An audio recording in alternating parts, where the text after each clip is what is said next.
श्री करणपुर में परशुराम जयंती का भव्य आयोजन। श्री करणपुर में आज राजस्थान ब्राह्मण महासभा के तत्वाधान में भगवान श्री परशुराम जयंती का पर्व बेहद हर्षोल्लास के साथ मनाया गया। भक्ति, शक्ति और सम्मान के इस त्रिवेणी संगम में पूरा कस्बा परशुराममय नजर आया।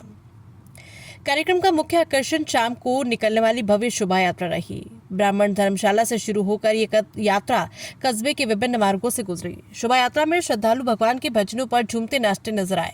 रास्ते में जगह जगह फूलों की वर्षा कर यात्रा का भव्य स्वागत किया गया। भक्ति का ये जोश देखते ही बन रहा था। प्रतियोगिताएं और प्रतिभा सम्मान।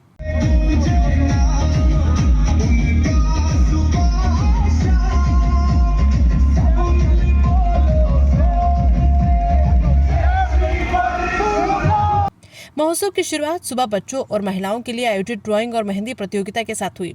शाम को आयोजित प्रतिभा सम्मान समारोह में समाज की होनहार प्रतिभाओं को मंच पर सम्मानित किया गया। 75% से अधिक अंक प्राप्त करने वाले विद्यार्थियों और सरकारी नौकरियों में चयनित युवाओं को स्मृति चिन्ह भेंट किए गए। इसी क्रम में एलडीसी में नियुक्त हुए वरुण कुमार शर्मा का भी विशेष सम्मान किया गया। दिग्गज हस्तियां और समापन। इस गरिमामय समारोह में सुप्रसिद्ध भजन गायक गोपाल मोहन भारद्वाज बतौर मुख्य अतिथि शामिल हुए। वहीं कार्यक्रम की अध्यक्षता अक्षिता अवस्थी RJS ने की। ब्राह्मण समाज के अध्यक्ष दिनेश सती ने आयोजन की सफलता पर सभी समाज बंधुओं का आभार व्यक्त किया। रात्रि में सामूहिक प्रतिभोज के साथ भव्य उत्सव का समापन हुआ। ब्राह्मण से भूख बर्दाश्त नहीं होती। आज मैं 3 बातों के खंडन में आपको एक बात बताना चाहता हूं। भूख को ब्राह्मण ने ही बर्दाश्त किया है और किसी से भूख बर्दाश्त ही नहीं होती है। भूख को सहन ब्राह्मण ने किया है। हजारों करोड़ों साल तप करके इसने बताया कि मेरा अपनी वाणी पर, मेरा अपनी जीभ पर नियंत्रण है। संकल्प के साथ उसने छोड़ा है। और जब जब ब्राह्मण ने अन्न छोड़ा है, इंद्र अन्न उपजाने के लिए मजबूर हो गया। दूसरी बात, अब सुनिए, ब्राह्मण को भूख क्यों लगती है? कभी इसके ऊपर विचार किया?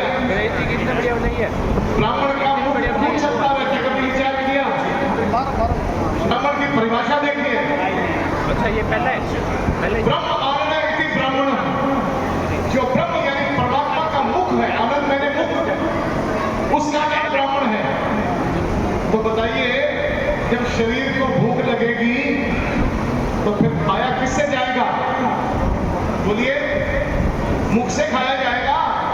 मुख खाता दिखता है, दुनिया को लगता है कि ब्राह्मण खा रहा है, लेकिन वास्तव में ब्राह्मण के मुख में जरूर जा रहा है। पर वो सब हिताय, सब जन हिताय, सर्वे भवन्तु सुखिनः, सर्वे सन्तु निरामया। अन्न का एक दाना खा करके जो करोड़ों दानों के लिए संकल्प लेता है कि मेरी सृष्टि में अन्न धन की कोई कमी न रहे, बड़े वीडियो देख वो ब्राह्मण। एक दाना खाए और करोड़ों दानों का संकल्प देवे, वो ब्राह्मण है। और इतना चोखना ये ब्राह्मण है। तो ब्राह्मण के अंदर क्या क्या शुद्धता होनी चाहिए? ब्राह्मण के केवल ये मान लो ब्राह्मण है, ये क्षत्रिय है, ये वैश्य है, तो मान लो इसमें क्या परिपक्वता होनी चाहिए? सबसे पहले हमारी दृष्टि शुद्ध होनी चाहिए।